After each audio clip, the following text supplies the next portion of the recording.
Video জমতে জমতে আমার মোবাইলের স্টোরেজই ফুল হয়ে গেছে। তারপরে হচ্ছে আলসেমি বলেন বা ব্যস্ততা বলেন, যে কোনো কারণেই আমার পেজে সময় দেওয়া হচ্ছে না।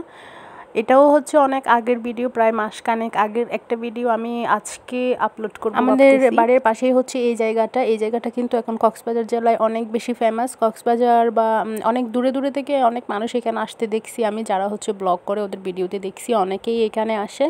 তো আমাদের যেহেতু পাশেই যাওয়া হয় না তেমন, আমরাও একদিন সময় করে চলে গেলাম। তো তবে যখন আমরা গেছিলাম তখন হচ্ছে ওখানে কেউ ছিল না, মানে আমরা একটু আগেই চলে গেছিলাম, যার কারণে ওখানে মানুষজন ছিলই না বলতে গেলে।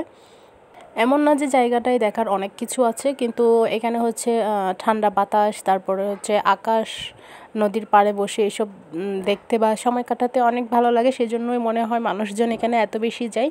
তবে ইদানিং হচ্ছে এখানে একটা ফুচকার দোকান, তারপরে দু একটা ঝালমুড়ি মামা পাওয়া যায়, আর হচ্ছে আইসক্রিম পাওয়া যায়।